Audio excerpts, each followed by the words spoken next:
Last month saw the release of an explosive UFO-themed documentary entitled The Age of Disclosure, directed and produced by Dan Farah in collaboration with Lou Elizondo and Jay Stratton.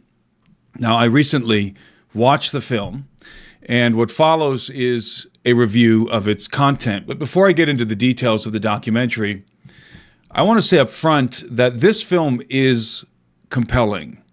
The caliber of the individuals who are interviewed in the film is very impressive and, in some sense, unprecedented.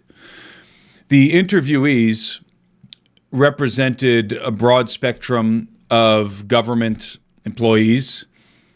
First and foremost were some of the ATIP members, of course, Lou Elizondo, Jay Stratton, prominently.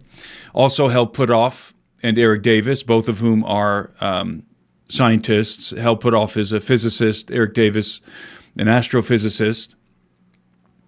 There were military personnel interviewed in the film, admirals, pilots, etc., members of the National Security Council, members of the intelligence community, various congressmen, House and Senate, and, of course, Marco Rubio, who at the time was probably a senator. Today, he is the Secretary of State. So the caliber of interviewees in this film is unprecedented, considering that this topic is about UFOs and disclosure.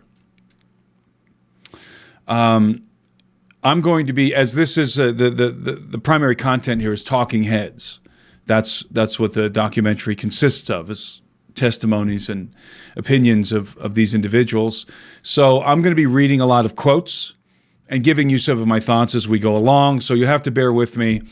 A lot of this is going to be quoted material from the film itself. Now, all of the experts, right in the beginning of the film, all of the experts testify that we are not alone in the universe. And let me say also, before I get into this, that the way that I'm a filmmaker myself. So from one filmmaker to another, speaking directly here to Farah, this film was very well done. The layout of the film, the way that the content and the subject matter was laid out was cohesive.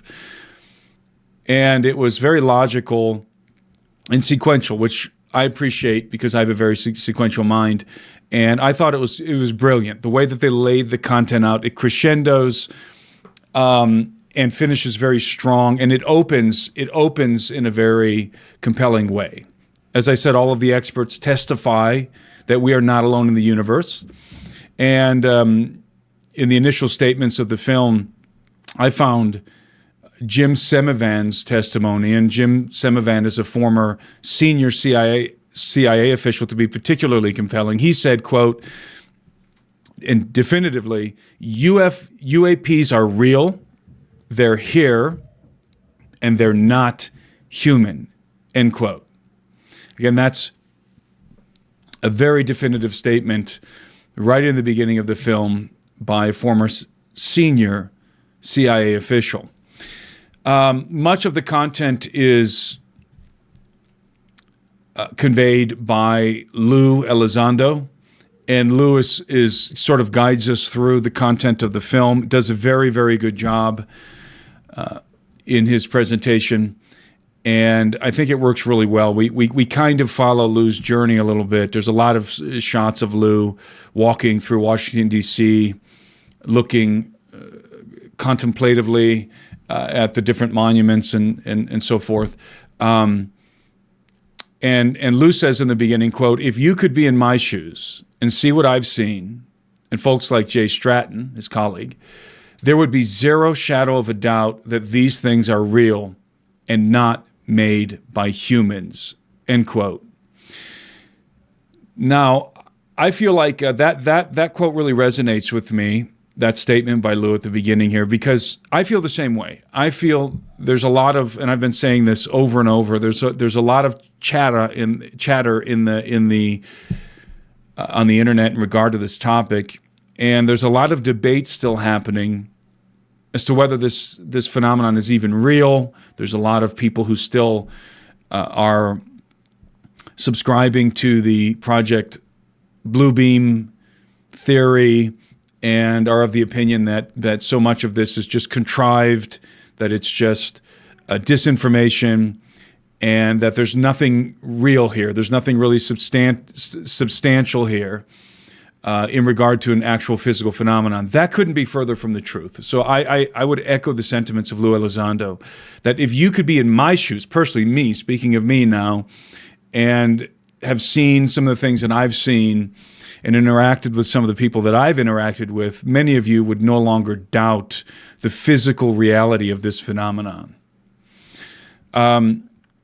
There's a lot of commentary here by Hal Puthoff and Eric Davis, which I really appreciated, because these guys they really give a lot of the scientific commentary on the phenomenon. And Hal Puthoff, who again he's a quantum physicist, he says, quote, "The classified data that we had access to when we joined the program was indisputable," end quote. And what he means by indisputable is that the phenomenon, and the phenomenon being A, a physical phenomenon, and B, being a non-human phenomenon, this is what these guys are saying is indisputable. It is a physical, non-human phenomenon. So it's not just some sort of a spiritual phenomenon or an interdimensional phenomenon. This is a very physical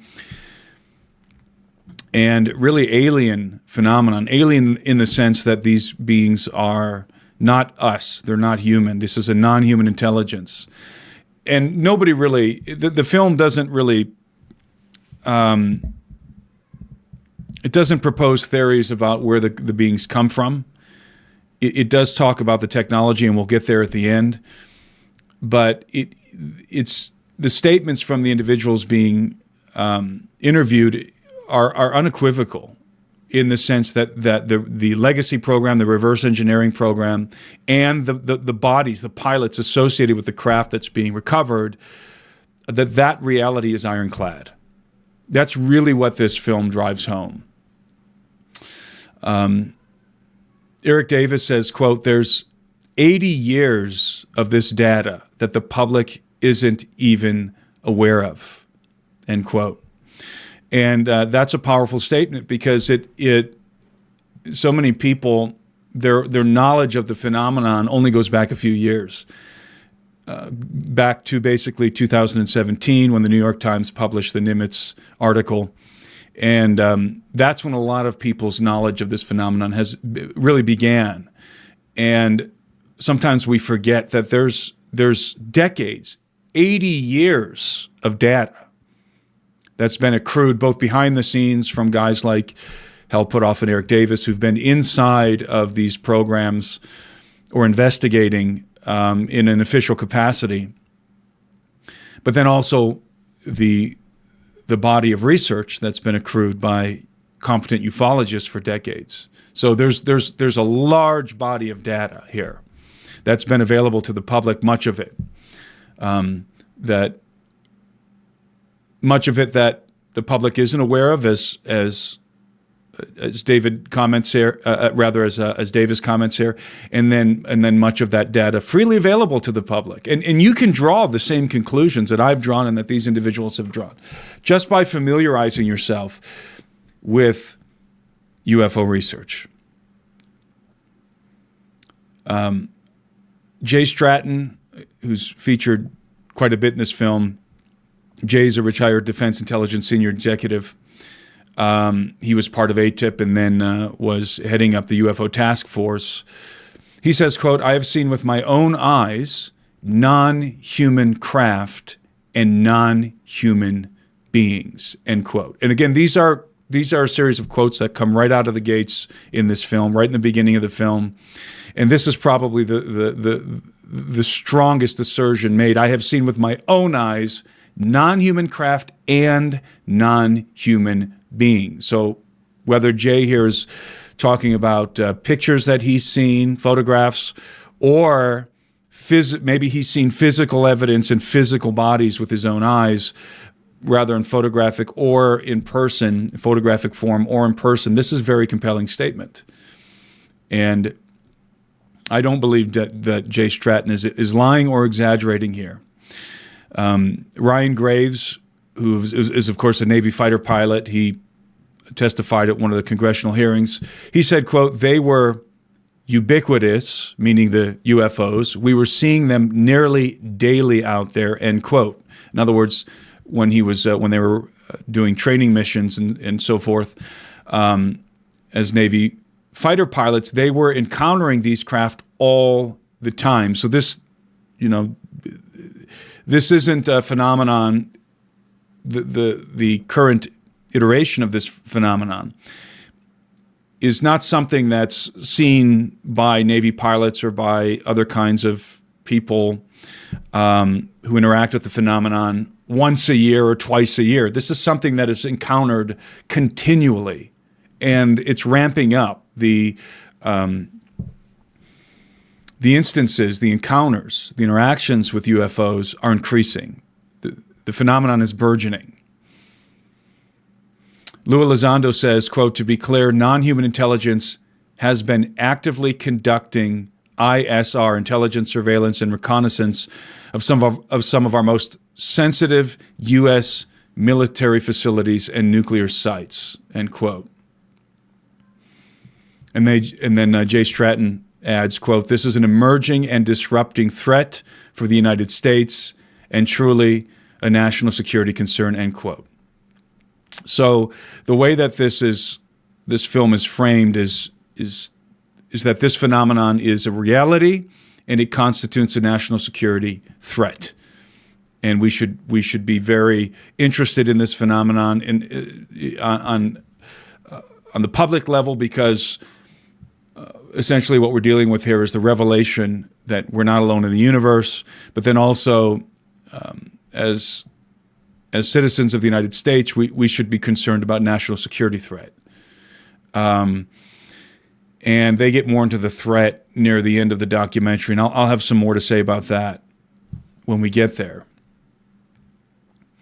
In the beginning of the film, they talk about ATIP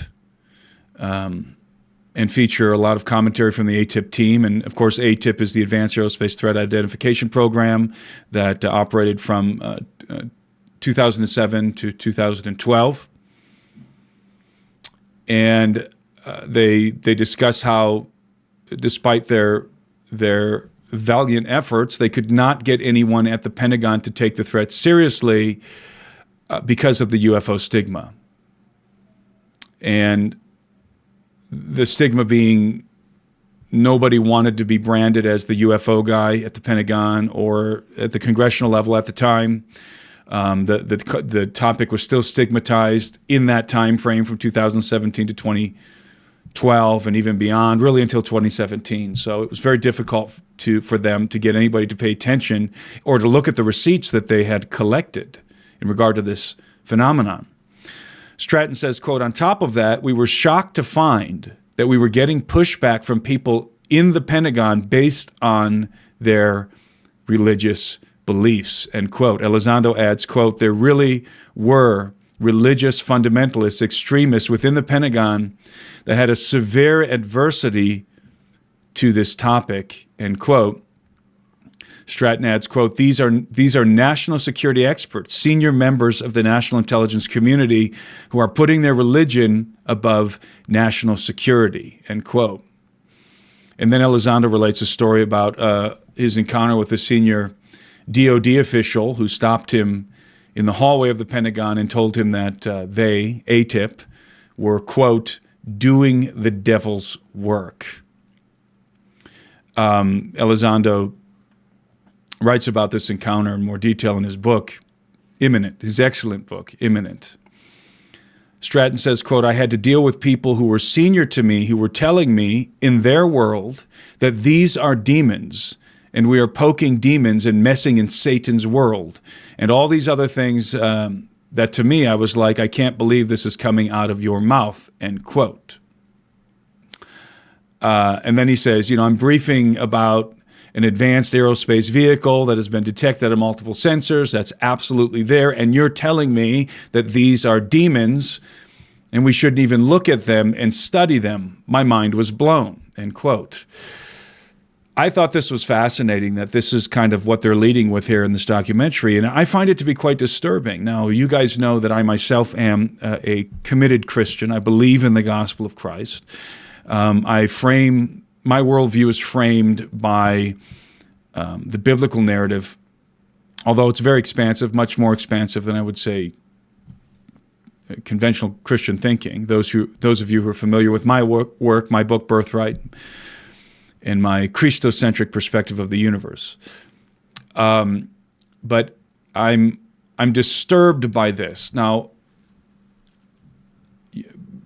most of you have probably heard about the so-called Collins elite. And the Collins elite are allegedly a group of evangelical Christians who are highly placed in the government, at the Pentagon, in the intelligence community, and are part of the disclosure group, are part of the secrecy group. That the so-called Collins elite want to keep the lid on disclosure because they believe that interacting with this phenomenon, looking at it, studying it, is akin to sorcery or divination or something like that. That you're actually energizing this demonic activity, or I'm not really sure exactly how they would frame it. And I couldn't be more opposed to this kind of thinking. I think that this is completely misguided, this position, that this is all demonic and we shouldn't look at it, completely misguided. I think it's actually quite foolish. And it's counter to as Christians, we should be interested in the truth and disclosing the truth and exposing the lies and exposing the darkness, exposing the things that are done in darkness. And I think that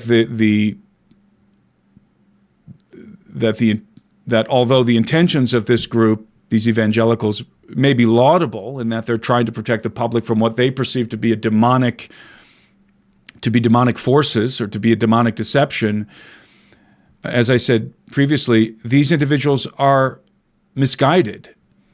And I think that they are, by trying to keep a lid on this thing, they're actually working against the interest of disclosing the truth. And again, I find that disturbing.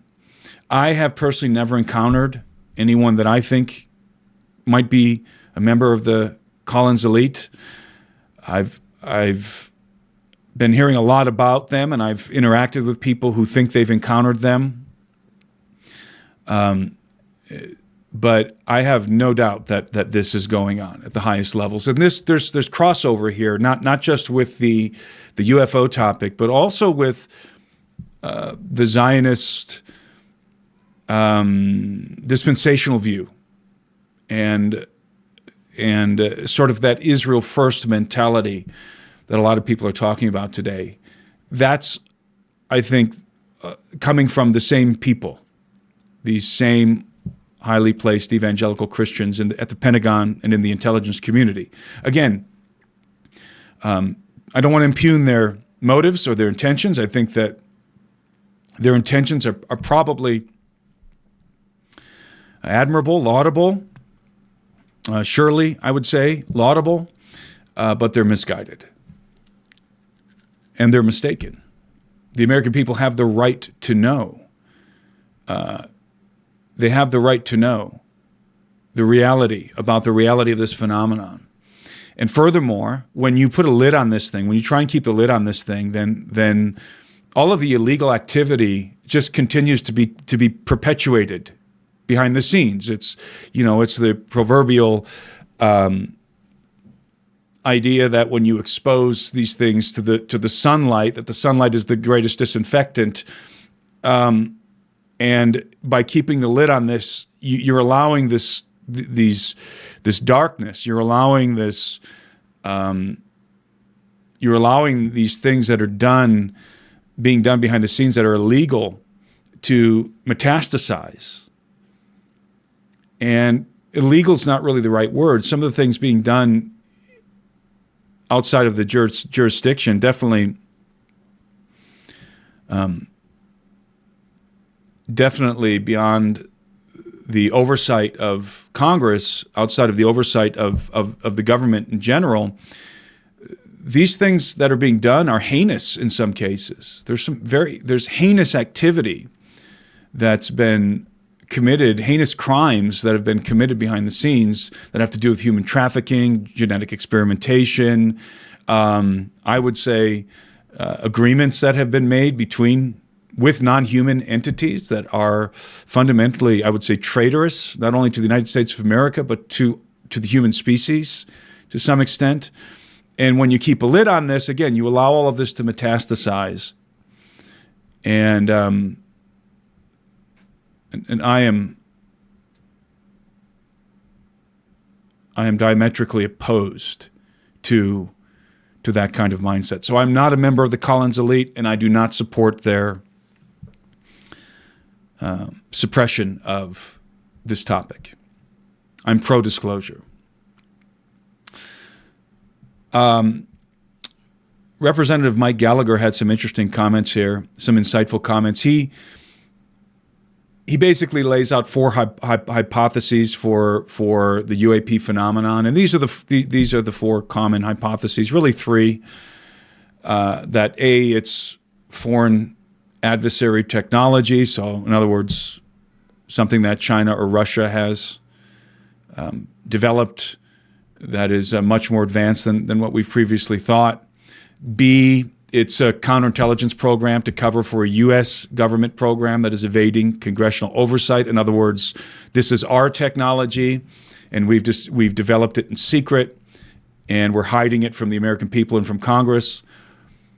Or C, this is an interdimensional or extraterrestrial phenomenon. And then, of course, there's a fourth possibility. E, it's a combination of the previous three. And that's quite insightful by Representative Gallagher.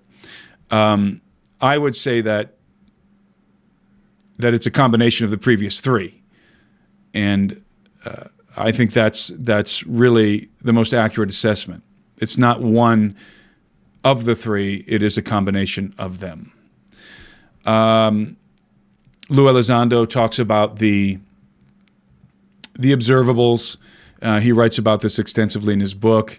There's 5 observables that he normally discusses. He adds a 6th into this equation. So the first observable is hypersonic velocity. The second observable is instantaneous acceleration. The third observable is low observability. The fourth is transmedium travel. The fifth is anti-gravity. And then the sixth is biological effects. And here we hear from a retired Navy and Air Force intelligence officer named Mike, I don't know how to say his last name, Flaherty. He was injured through an encounter with a UFO, and he makes a startling revelation. He says that 25%, there's a 25% mortality rate within 7 years after interaction with the UFO. Now, that's astounding. I've never heard that data point before. So again, according to Mike, there's a 25% mortality rate. So if you encounter a UFO, if you interact with a UFO, I'm talking you're in close proximity to a UFO in a jet, or maybe it's landed and you're in close proximity with it and it's energized, not crashed, energized. There's a 25% mortality rate within 7 years. In other words, there's a 25% chance that you're going to die within 7 years after that interaction. I find that to be quite fascinating. I've never heard that before. The film then begins to discuss the Pentagon and media disinformation campaign, and this is where people get really confused. This campaign was designed specifically to smear Lou Elizondo, to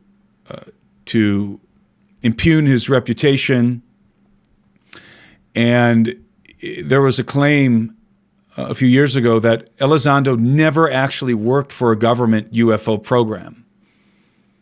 In fact, Pentagon spokesman Christopher Sherwood publicly stated, quote, Mr. Elizondo had no responsibilities with regard to the ATIP program, end quote. And then later, Pentagon spokesperson Susan Go affirms the same thing. Quote, Lou Elizondo did not have any assigned responsibilities for ATIP, end quote. And Jay Stratton says that this is a bold-faced lie. And I believe it is a lie, that Lou Elizondo clearly was working with ATIP, was working in the ATIP program, and had a leadership role in that program, clearly. And the fact that the Pentagon would come out and lie about this, and this lie was picked up by the media. And then there were a lot of individuals online who were running with this disinformation. And this is kind of where people started to really doubt Lou Elizondo, because Lou has an intelligence background. And has done counterintelligence, and so everybody says, everybody was beginning to it was becoming popular to parrot this notion that Lou had never actually worked for ATIP, that Lou was lying about his involvement in the program, and that Lou was a disinformation agent himself. And of course, you have people like Dark Journalist and others who to this day maintain that Elizondo and Grush and the rest of them are all disinfo agents. And really what all these people are doing is parroting the disinformation campaign that was launched by the Pentagon to try and shut this thing down. And many of you out there are still going to parrot this disinformation campaign in the comments. And I'm going to talk about that some more at the end, but be aware that the disinformation campaign, the real disinformation campaign, came from the Pentagon, and it specifically targeted Lou. And there was also a disinformation campaign that targeted Grush. So then they begin to discuss the nature of the phenomenon, and they kick around several possibilities, extraterrestrial, cryptoterrestrial. Are we looking at like an antediluvian advanced race that survived a cataclysm and that's been covertly inhabiting the deep sea or remote parts of the earth? And they talk quite a bit about the possibility of a hidden deep sea presence, alien presence, perhaps, again, some civilization that's been developing alongside us for many thousands of years, but has been hidden away, that has been, as I said before, covertly progressing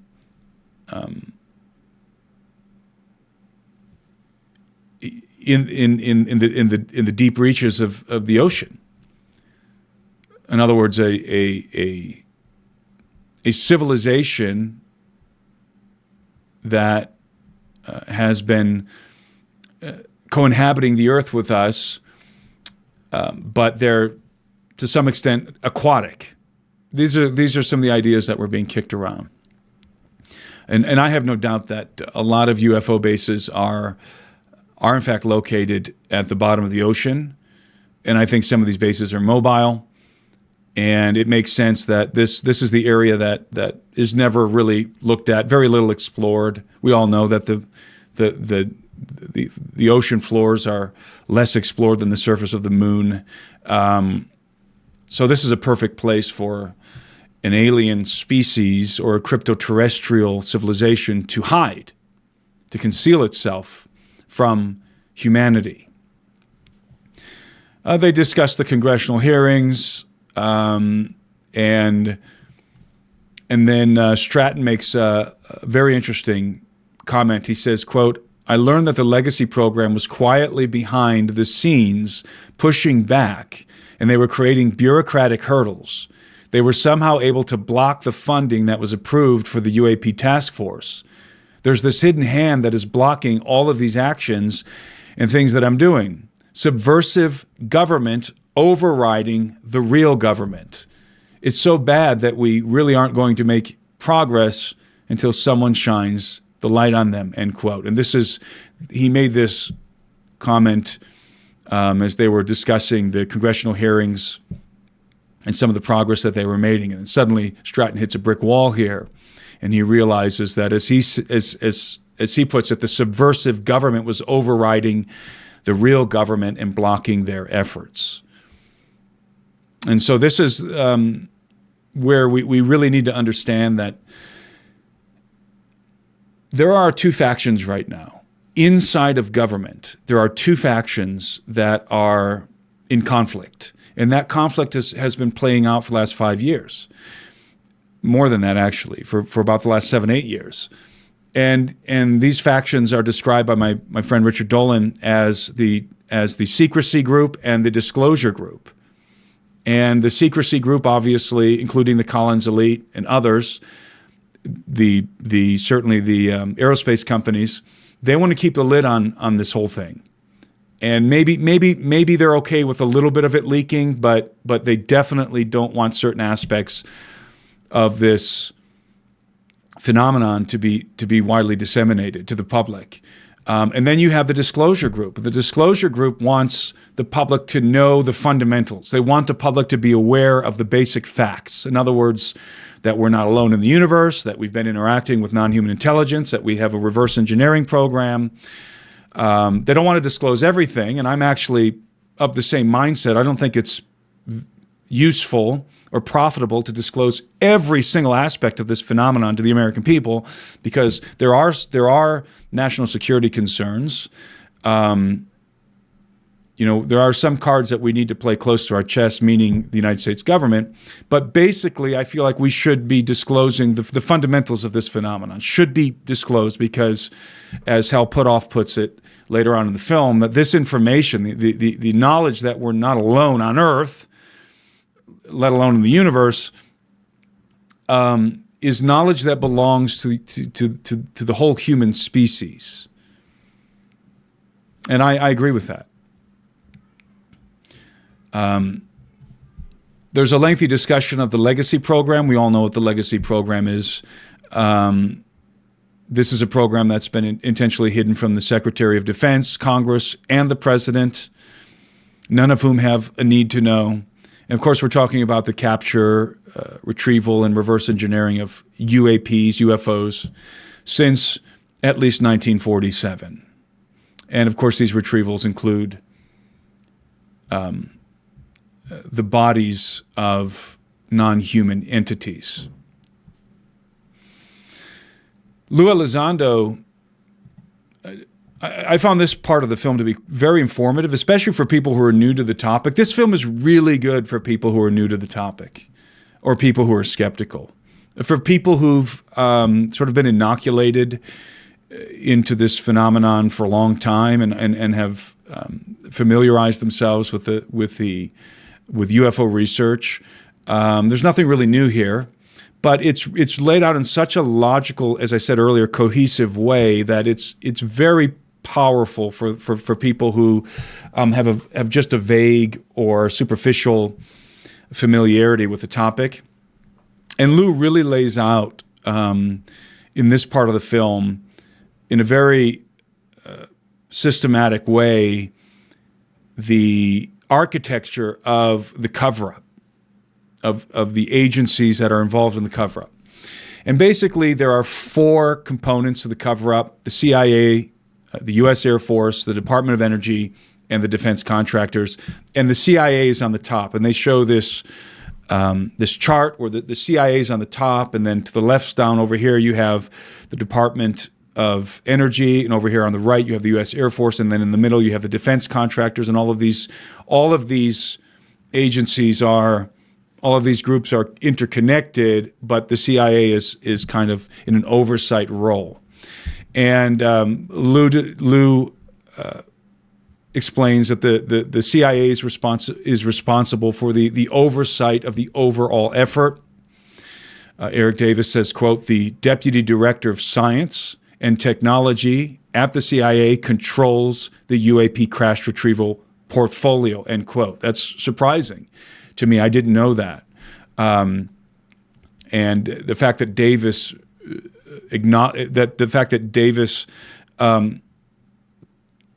discloses that it's specifically the deputy director of science and technology at CIA, I think is very significant, because there is a person who holds that position right now. It's actually a woman. And according to Davis, she has the crash retrieval portfolio, or at least she has access to it. Now, whether or not she's ever opened it or familiarized herself with it, I don't know. But according to Davis, she has oversight over that portfolio.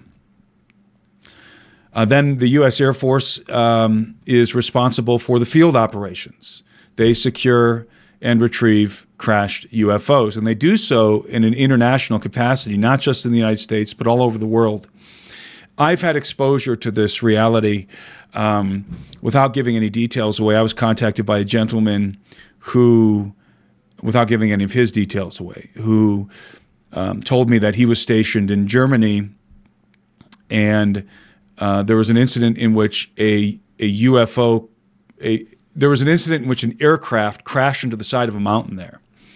And he was stationed, I believe, in an Army base, U.S. Army base in Germany, and they were the closest to the crash site of any other U.S. assets. And so they were deployed to go and secure the site.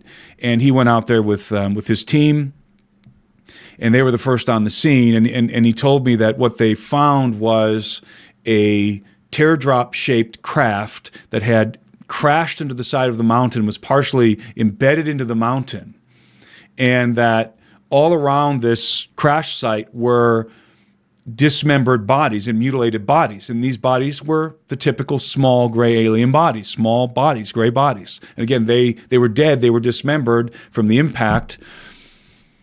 And he told me that, again, their orders were to secure the site. They thought it was, by the way, they thought this was just some secret U.S. technology, some aerospace craft that had crashed, and that's why they had to go out there and secure the site. And what they found was something altogether non-human. And so they secured the perimeter, and he said it was in a short order, a senior official showed up on the scene who he suspected was an Air Force guy. And he said that this, again, who he thought was an Air Force official, was accompanied by a team, an Air Force retrieval team, and he said they were wearing gear that he'd never seen before, helmets and suits that he'd never seen before, and they were very professional, they were very efficient. He said that they had the scene cleaned up and the craft extracted in very short order, and they flew in a helicopter and extracted that teardrop-shaped craft from the mountain and took it off to a base or something. And he and his one of the members of his team, of his platoon, or whatever it was, the Army guys, they were tasked with guarding, I believe it was a severed arm, for an extended period of time while the Air Force team, the Air Force retrieval team, was conducting the retrieval of the craft and of the biological specimens that were strewn around the craft. And again, he and his teammate had to guard a severed arm, little gray severed arm with little gray fingers. So yeah, the Air Force conducts most of the field operations. I know that some of the field operations are also subcontracted in some cases. So the Air Force and the contractors, the aerospace contractors, will subcontract with certain groups to do crash retrieval as well.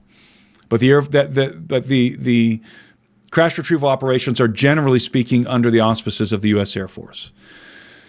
Lou says that the defense contractors are responsible for the exploitation and reverse engineering of the retrieval materials. So the Air Force retrieves the materials, and then those materials go to the defense contractors, your Lockheed Martin, your Raytheon, your Northrop Grumman, and some of these other aerospace contractors to be studied and reverse engineered.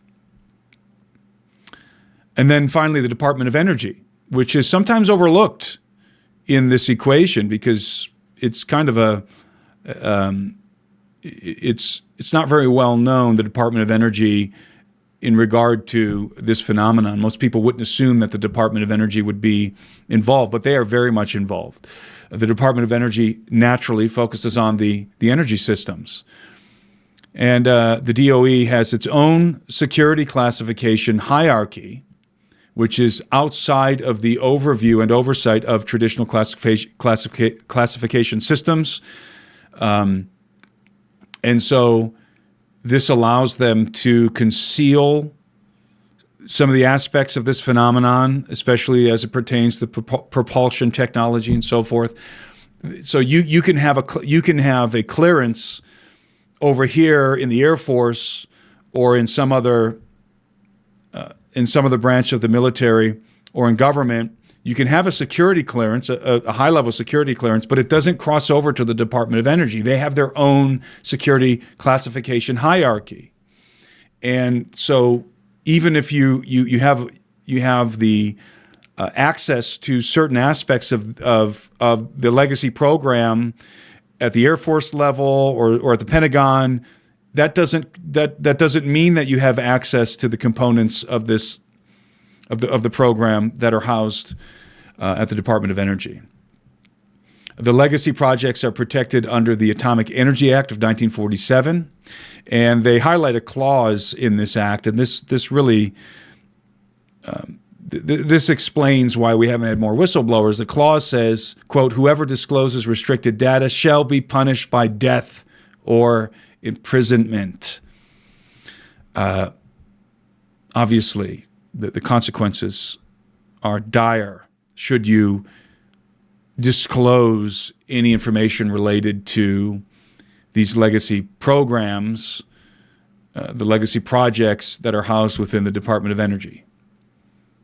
So that was very, I had the basic understanding of this hierarchy, of this system of secrecy, but to see it laid out like they do in the film is very helpful.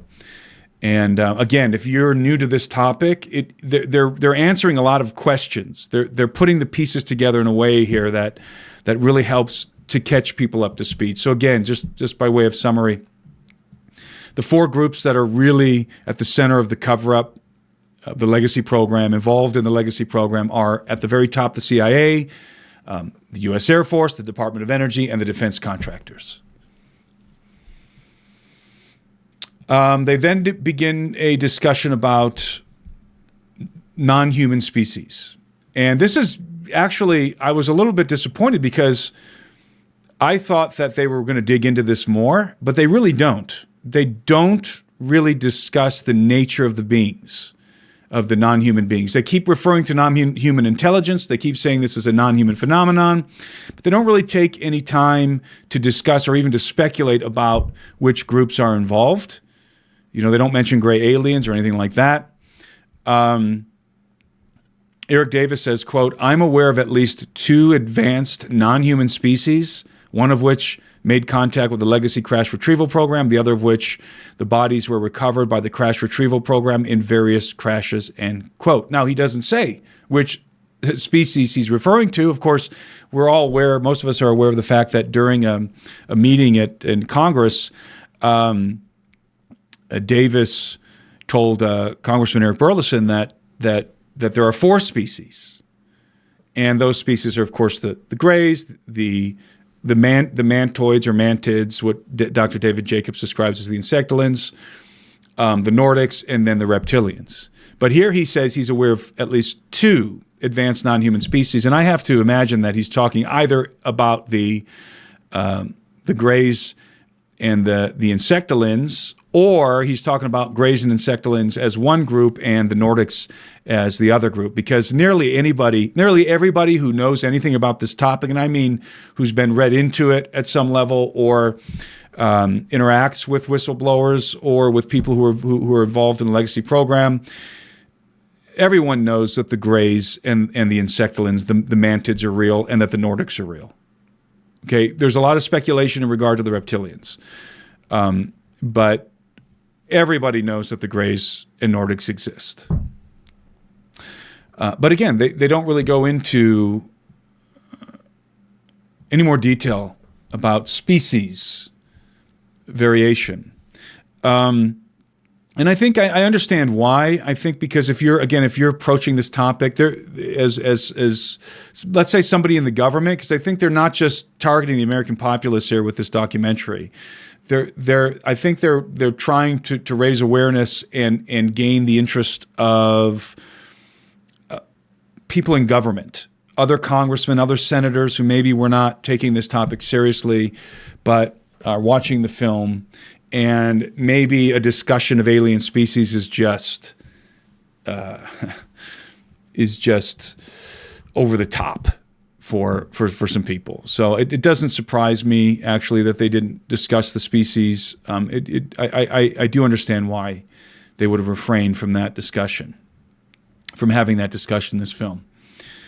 They talk about the secret UFO arms race that is underway and has been underway for 80 years. Davis says, quote, "We have seen highly credible U.S. government intelligence on the Soviet recovery of a crashed UAP in 1989.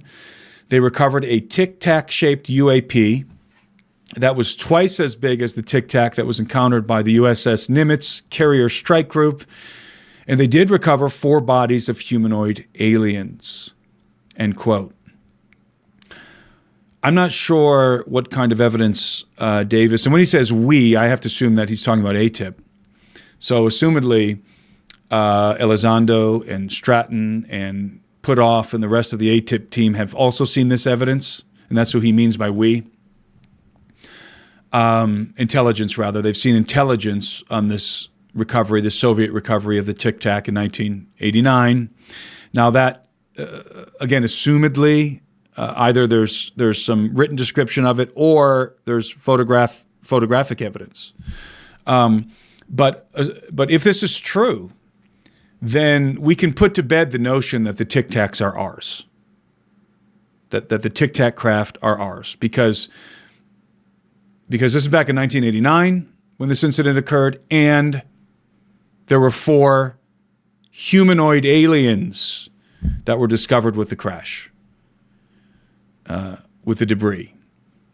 So, again, if this is true, then the Tic Tacs are not Lockheed Martin technology, or at least weren't in the beginning. Let's say going back to the 1980s, that the Tic Tac craft were in fact alien-derived technology, or alien-produced technology rather, and that perhaps Lockheed Martin or whoever has been able to manufacture a Tic Tac of our own based on some success reverse engineering these things. But I'm of the opinion that if we've developed Tic Tac technology, and I don't know that we have, if in fact we have, again, if it's Lockheed Martin tech, then at the very least we've derived it from alien technology.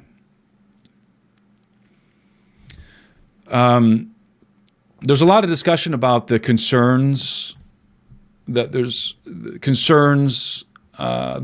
the Chinese have their own UFO reverse engineering program, and we really have no idea how far they may have advanced.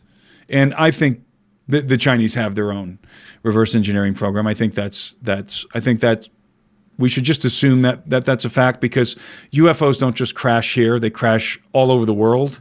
I know for a fact they've crashed in Peru, for example, and other places, obviously, but specifically Peru, I have direct knowledge of that. And so in many cases, the Air Force will deploy its teams. As I said earlier, this is international oversight of crash retrievals is happening by the U.S. Air Force, and we have the nations that cooperate with us.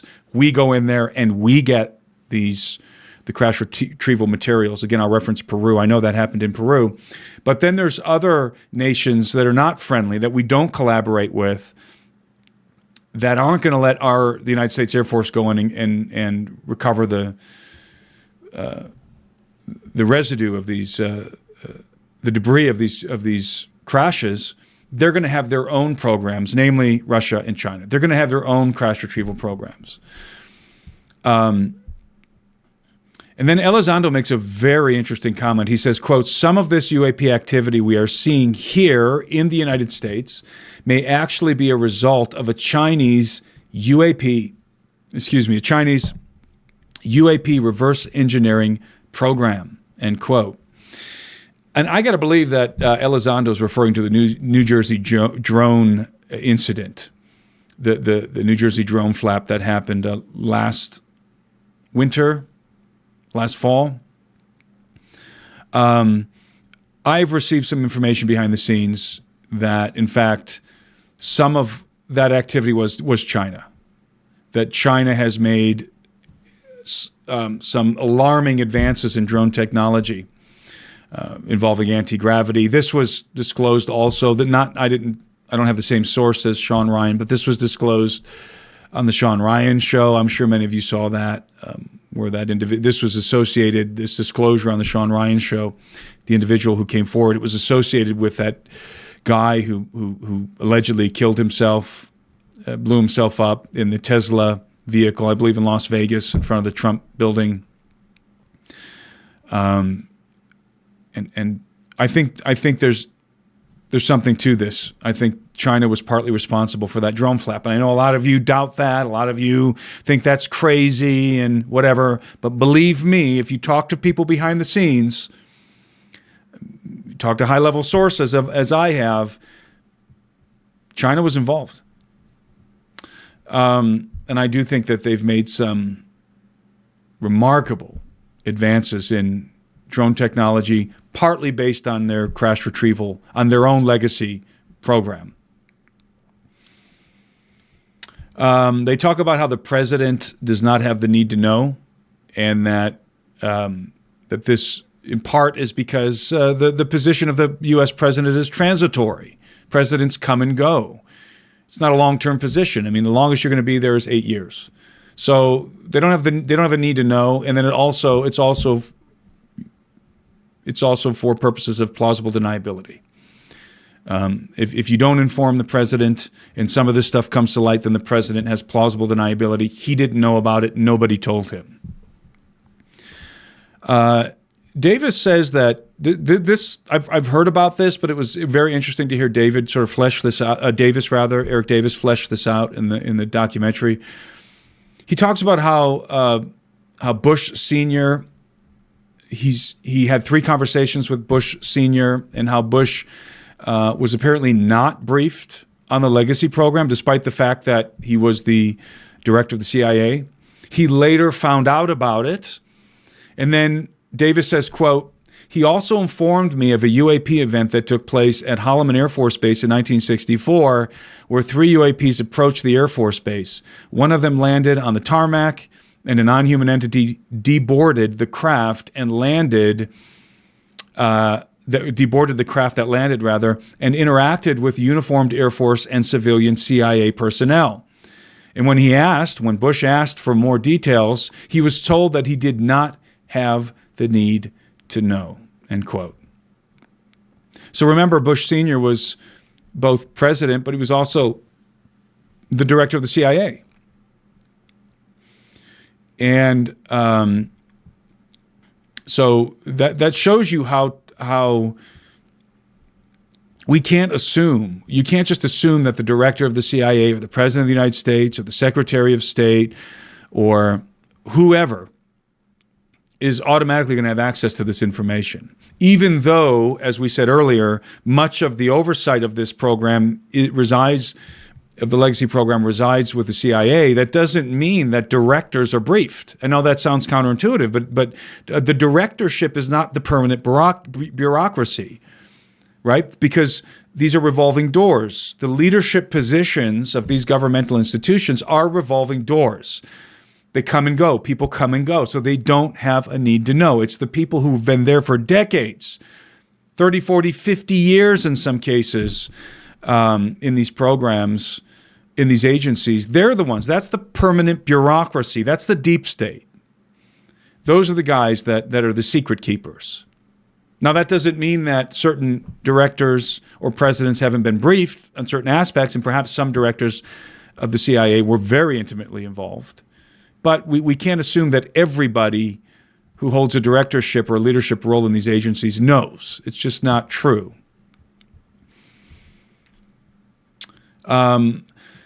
There was discussion about how Bush Jr., President George W. Bush, that his administration actually contemplated going public with disclosure, and we know this because apparently Hal Puthoff was a party to these meetings that were being had at the White House. They were told, the Bush administration, that the Americans, the Russians, and the Chinese all have crash retrieval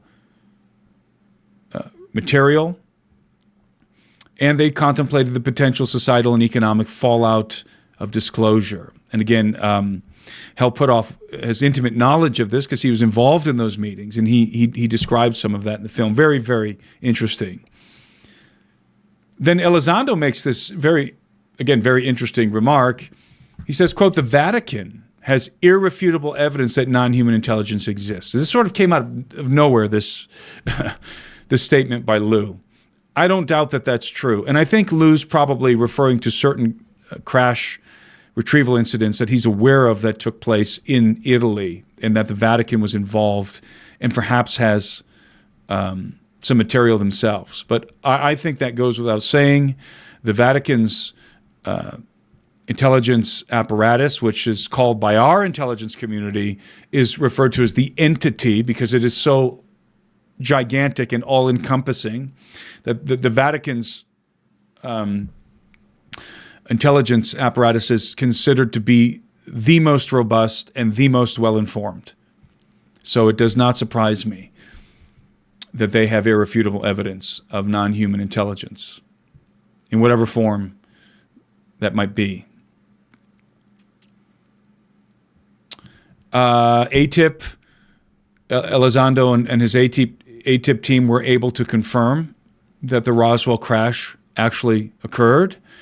This vehicle, this particular craft, was described as a boot heel-shaped craft, so it wasn't exactly a saucer. I've heard it described as a saucer with like a bite out of it, so like a boot heel-shaped craft. It had ruins or hieroglyphs on it, and there were, in fact, 4 non-human bodies that were recovered from the Roswell crash.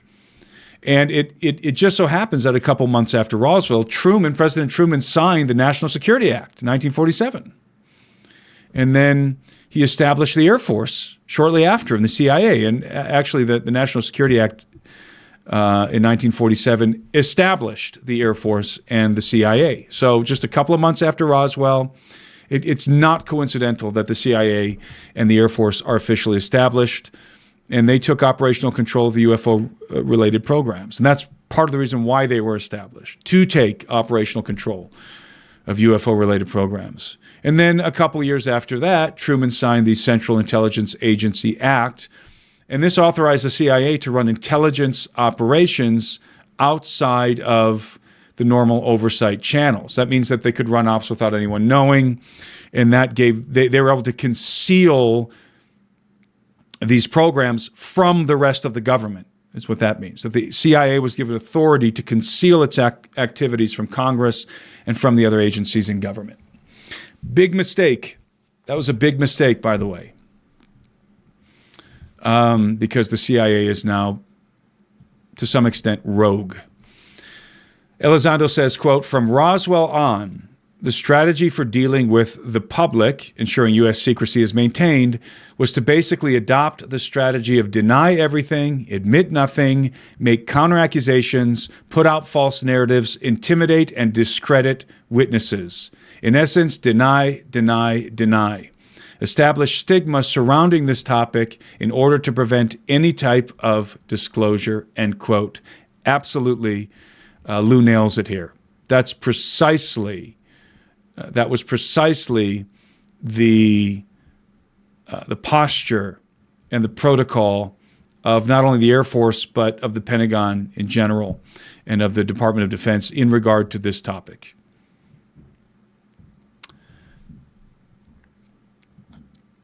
Christopher Mellon says, quote, too much information. Oh, by the way, I think I should preface this.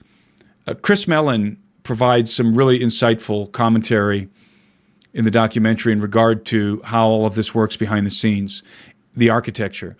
And I think he nails it here. He really encapsulates the hierarchy of secrecy here and the complexity of it. He says, quote, too much information resides in different stovepipes. It's controlled by different baronies and different fiefdoms spread throughout the national security kingdom. They each view information as power. They are each reluctant to share information. They hoard it. They like to trade it like a currency. All of these things conspire to prevent us from getting the big picture and bringing the information together, end quote. Phenomenal encapsulation of the situation by Chris Mellon.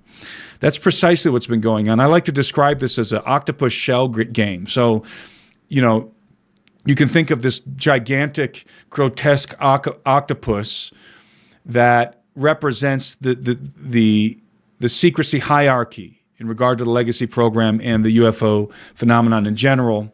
And it's got all these different legs that are representative of these different agencies, the CIA, the Department of Energy, the U.S. Air Force, and the aerospace contractors and others, right? To some extent, the FBI, to some extent, the other branches of our national intelligence apparatus. And so it's like this octopus with all these legs, and each one of these legs has a piece of the puzzle. So you can imagine that's a marble, right? They each have a marble, a piece of the puzzle, but each leg is playing a shell game with that marble. So it's like this big octopus of secrecy. Each leg is an agency, is a different agency involved in the cover-up, and each of them has this marble of truth, materials, understanding, photographic evidence, bodies, related to the phenomenon, and they play a shell game so that you can't ever find. Number one, it's hard to. In the first place, it's hard to try and figure out what they know, what each arm of this octopus knows, and then it's even more difficult to have enough of these pieces to put them together to get a sense of the big picture. It's an octopus shell game of secrecy. That's how I think of it in my mind.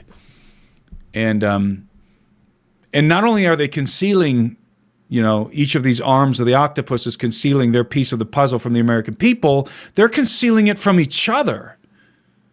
So it's apropos that Mellon describes this as a national security kingdom, and there's these different baronies and different fiefdoms, and they're trading the information like currency, or they hoard it, right? And it's this power hierarchy of secrecy.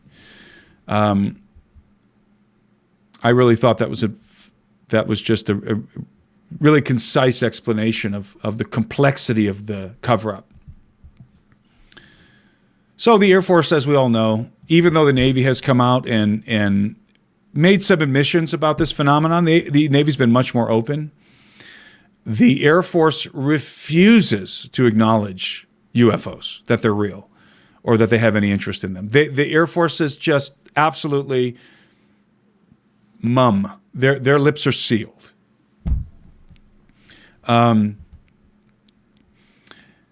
They discuss in the film a very interesting incident that happened over President George W. Bush's ranch in Stevensville, Texas, a UFO incident. There was an object hovering over the president's ranch while he was president, and he was spending time there. F-16s were scrambled to intercept this object, and it was public knowledge, but the Air Force would not release any information about the incident, not even to the members of other members of government or UFO the UAP task force, anybody involved.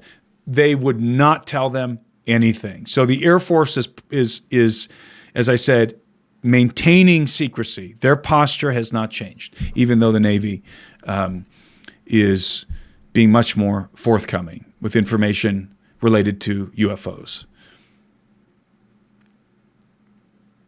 And then there's a part of the film here, maybe 3/4 of the way through. I think this is probably I would say this is the strongest, the most compelling segment of this documentary.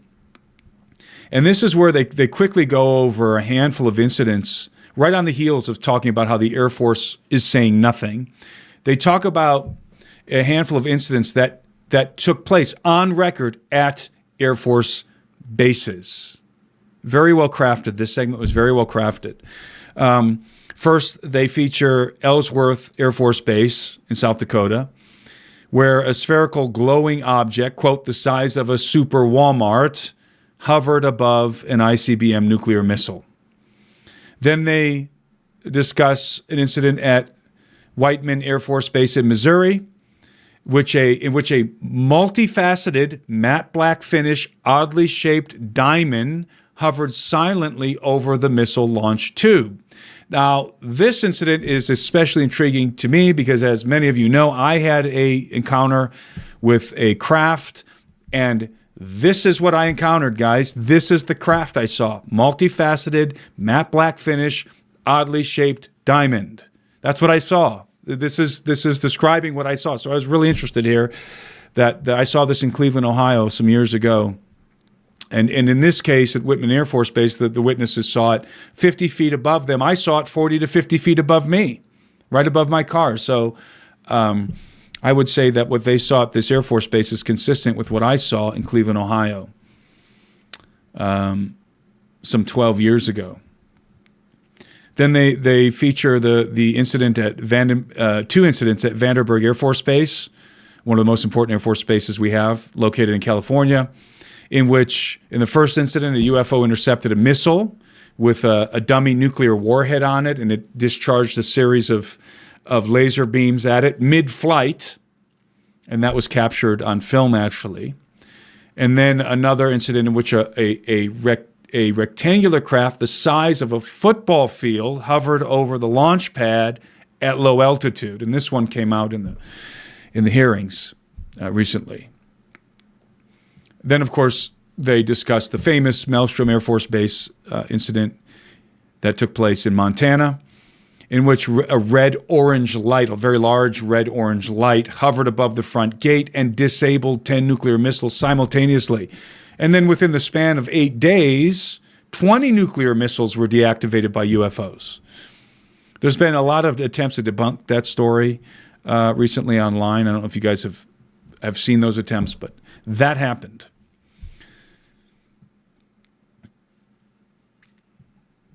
They then discuss the fact that defense aerospace contractors have accrued power over the years and are today largely unaccountable. Marco Rubio, who's featured quite a bit in this documentary. Of course, today, Rubio is the Secretary of State. His testimony was particularly strong, I thought.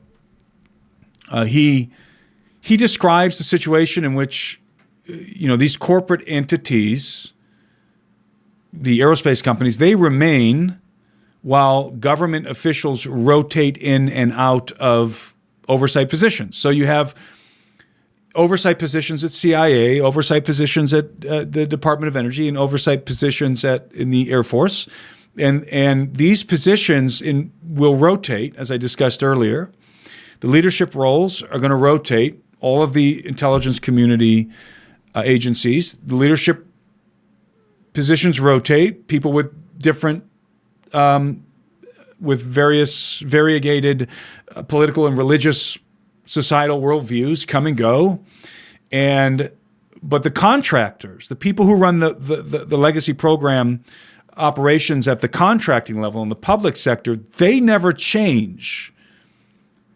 Or if they do, they rotate at a much slower pace. So Rubio talks about how the legacy program derived technologies are being exploited by these companies and are leaked to the public in the form of commercial products. And then listen to what he says here. This is very insightful by Marco Rubio. He says, quote, "Some of this stuff begins to seep out And these great innovations that these companies are coming up with and making money on, and they claim it belongs to them and it's proprietary, and the people in government who know where it came from originally, they're long gone. And their successors have no idea that it was there at all, end quote. Yes, precisely right. Precisely right. They then begin a discussion on how UAPs actually operate, the theories in regard to their propulsion system and how they actually operate.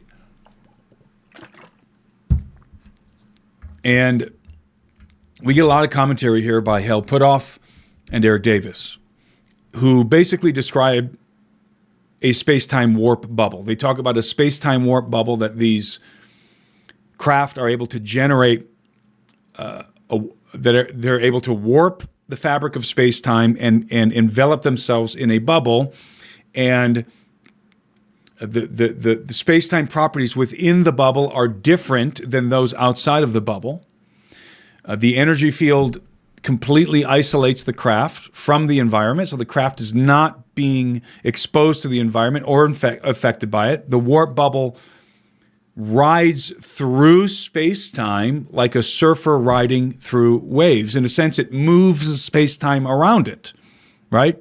So the craft is inside of this bubble, the space-time bubble that it generates, and it's moving through space-time, the fabric of space-time, whether it's the air or the water or outer space, and it's not being affected because it's in this bubble, and essentially matter is moving around the craft rather than the craft moving through it.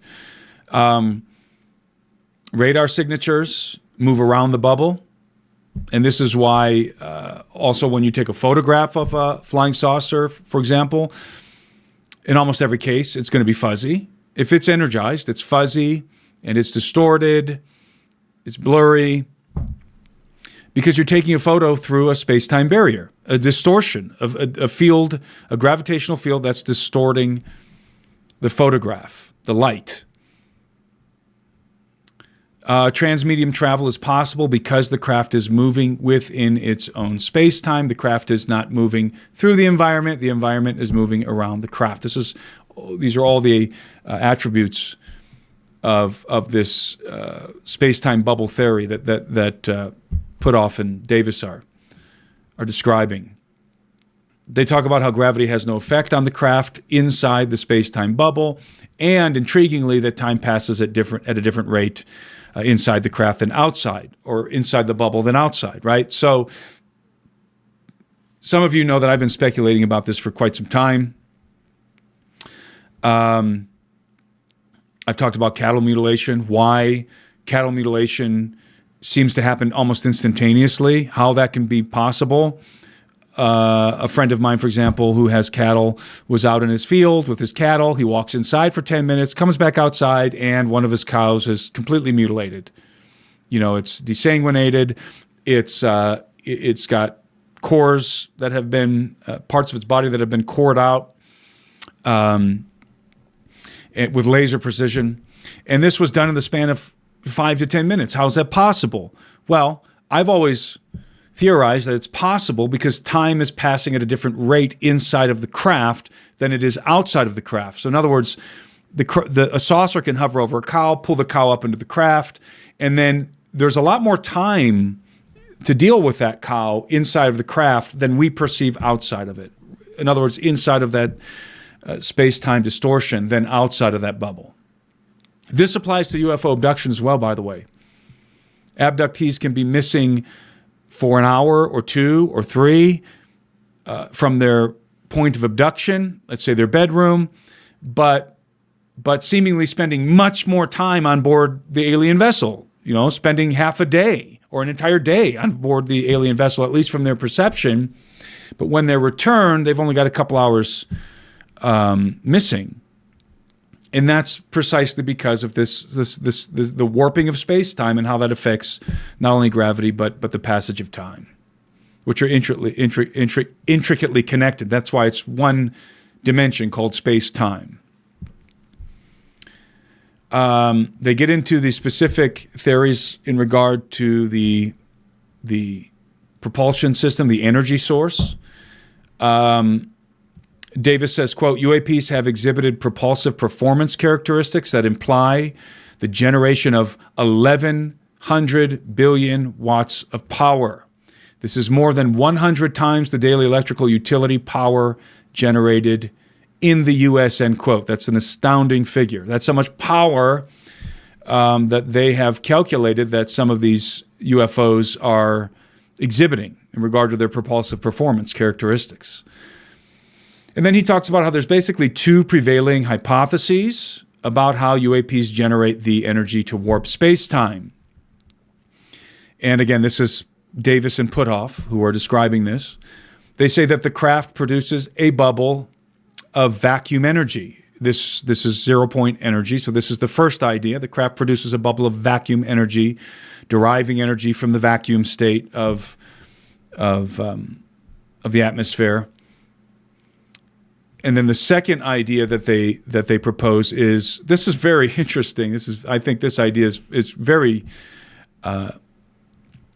it's certainly innovative. They propose that perhaps the craft are using quantum entanglement to draw on a remote source of energy. In other words, located somewhere else on the planet or presumably somewhere else in the universe. That's really, really a very intriguing idea to me, that they could be using quantum entanglement, that there could be like this, let's frame this in a context that I think will help us understand. Let's say that gray aliens, to be specific, let's say that they've created a Dyson sphere. They've created a network of, for lack of a better term, solar panels around a star, and they're harnessing the energy of that star. That's an enormous amount of energy that they have access to, right? But then they use quantum entanglement to access that energy from anywhere in the world instantaneously, because we know that, this is what Einstein described as spooky action at a distance, that particles are inherently connected to each other, no matter the distance, and they're in communication regardless of distance. So theoretically, you could use quantum entanglement to access a power source, again, that Dyson sphere, somewhere else in the universe, and be drawing energy instantaneously from, regardless of distance, right? Intriguing. It's a very, very intriguing idea. But there's a third theory that they don't talk about that I actually think is probably the most accurate. This is a theory that was proposed by Bob Lazar. And Lazar didn't just, according to the testimony of Bob Lazar, he didn't just derive this theory like Puthoff and Davis by thinking about how the mechanisms of these UAPs might work based on their attributes, their propulsion characteristics, and so forth. Rather, Lazar had hands on the propulsion system and actually was able to experiment with it and derived his theory based on the prior understanding of the scientists who'd worked previously on the program and his own interaction with the craft and its reactor. And what Lazar proposes is that the alien craft generates an intense gravitational field that warps space-time. So here we're very much in the same kind of physics as the gravitational bubble that we were talking about earlier, that is proposed by Puthoff and Davis. So Lazar is basically describing the same thing with some slight variation here. So the craft is able to generate an intense gravitational field that warps space-time.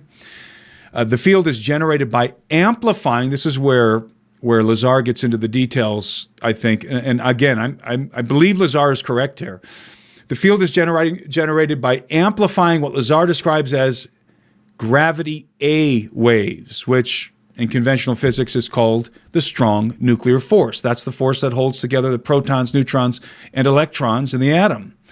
Incidentally, Lazar calls that the larger gravitational force that holds the planets in orbit, gravity B. So gravity B is gravity A is the micro gravitational force, at the atomic level, gravity A for atomic, and then gravity B is the larger, the bigger gravitational force, although much weaker, that holds the planets in orbit. B for big, gravity B. So gravity A atomic, gravity B big.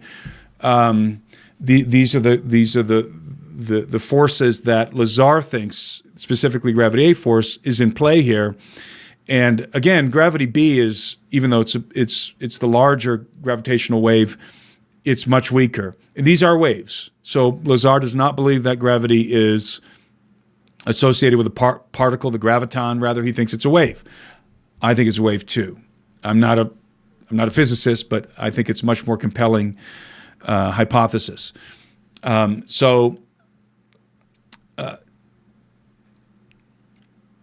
it is located within matter, gravity A is normally inaccessible unless you have access to exotic heavy elements in which the gravity A field extends beyond the perimeter of the atom. Stable isotopes of such elements do not exist on the Earth. So in other words, the gravity A wave is inside of the atom. It's holding the constituents of the atom together. It's an extremely strong force, gravitational force. It's very difficult to separate those constituents. And if you have a particular kind of element, an element that is heavy enough, then that it has a stronger gravitational field, right? The gravity A wave, and that field extends, that wave extends beyond the perimeter of the atom and is therefore accessible. That's what Lazar explains. Lazar claims that the alien craft utilized an exotic element called element 115, in which the gravity A wave extends beyond the perimeter of the atom and can thus be accessed and amplified. The alien craft used an antimatter reactor with element 115 to generate immense amounts of energy to amplify and focus gravity A waves and thereby generate a gravitational field or bubble around the craft. And Lazar describes this bubble not as an entire bubble encompassing the whole craft. Rather, he describes it as like a donut shape. It has a donut. If you were to look down on the craft, when it's fully energized and it's generating this gravitational bubble, it is a gravitational bubble, just like Puthoff and Davis believe, but it's more like a donut. And it renders the craft completely invisible because it's bending space-time and therefore bending light. So that's Lazar's theory. And again, allegedly based on Lazar's firsthand knowledge and access to the reactor from the craft. So that's a third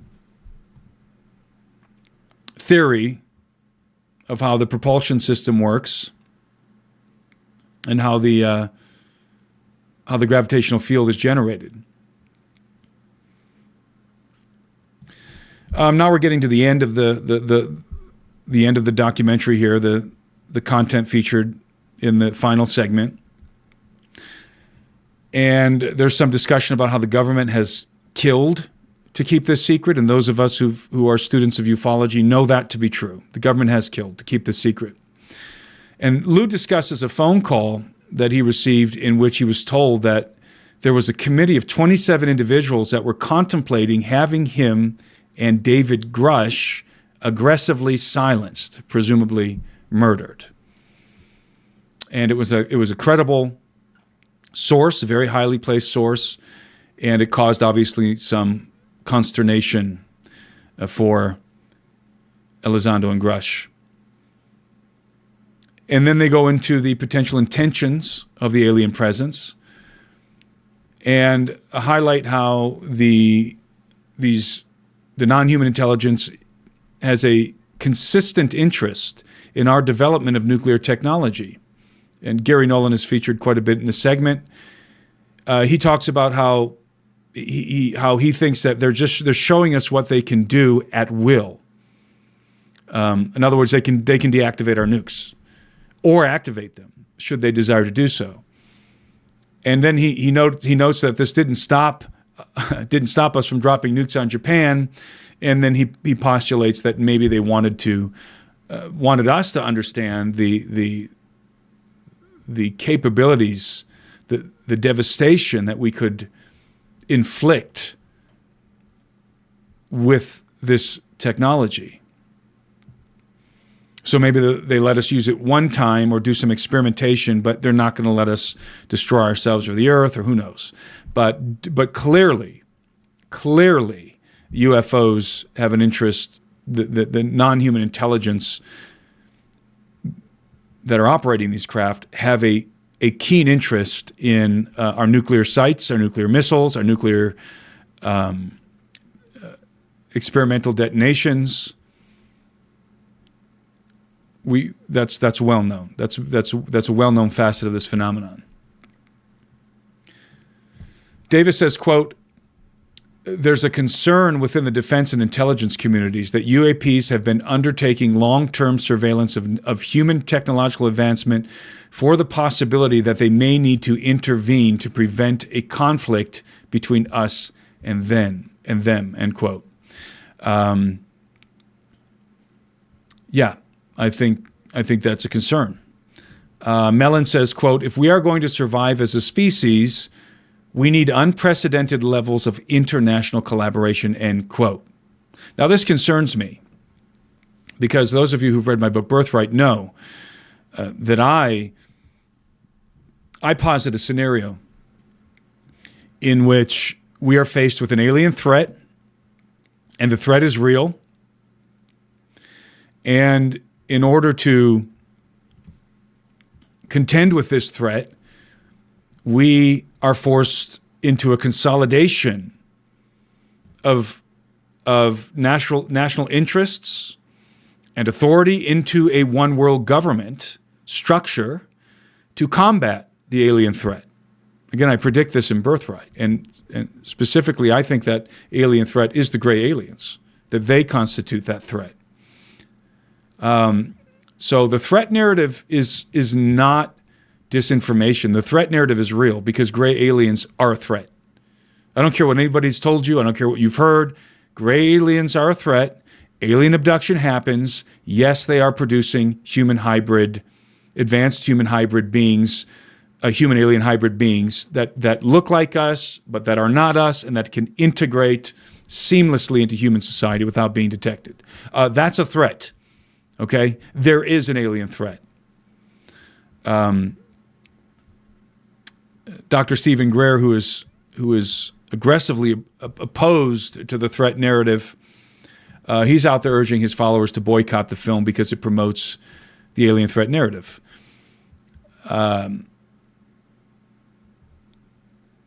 I don't think that this is disinformation. I definitely do believe that ultimately, as I said earlier, the danger here is that this very well could lead to the establishment of a one world government, a new world order, as it were. And so the threat is legitimate, but so is the idea that this could lead to a one world government. Elizondo concludes with some heartfelt and compelling statements. He says, quote, "I want to tell the American people what I know, but I can't, because the vast majority of it remains highly classified," end quote. Look, Lou is walking a very fine line here. He's risking imprisonment or worse should he disclose classified information. Okay, presumably he signed NDAs. And so Lou is trying to reveal as much as he can without utterly destroying his life. Do you blame him? Those of you out there who accuse Lou of being a disinfo agent because he's not telling everything he knows, do you blame him? Would you? Would you risk your life and the well-being of your family, or imprisonment, financial ruin? Would you risk that to reveal classified information? Lou has revealed as much as he can without crossing that line. Okay? And I applaud him for it. Lou is a friend of mine, and I believe he is honest and patriotic. And yes, he cannot reveal everything he knows. But he's given us a lot and has done so, I think, honorably, and has demonstrated both honor and valor in the way that he's approached this. And Lou did pay a price in the beginning for coming forward, and David Grush paid a price. And I would say the same thing of David Grush. David Grush has, I think in Grush's case, he's told us everything he knows, and he's lost everything because of it. I mean, Grush was unemployable after he came forward, after he disclosed the legacy program to Congress. He was threatened before that and after that, and he faced financial ruin. And if it weren't for the foresight and strategic maneuvering of Congressman Eric Burleson, who hired Grush as an advisor, David Grush would be unemployed right now. So I applaud these men for what they've done. And all of you out there who are going to fill the comment section of this video up with comments about how you don't trust Lou Elizondo, and Lou Elizondo's a disinformation agent, he worked for the CIA, whatever, then you need to tell me, explain to me in your comment, if you're going to comment Lou Elizondo's a disinfo agent or Lou Elizondo's a liar, you need to comment, you need to add into that comment, okay, what he's lying about.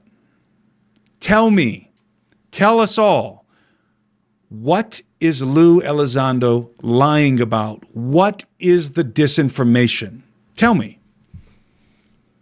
Because everything Lou has said and everything David Grush has said conforms to what we have known in ufology for decades. Completely conforms to what has been known. So I would encourage you, don't fall for the Pentagon's smear campaign against Lou and against Grush. These are not disinfo agents. Okay? They're not disinfo agents. And I know some of you are going to cite the fake images that Lou failed to properly vet before he publicized them. Look, we all make mistakes in this field. All of us.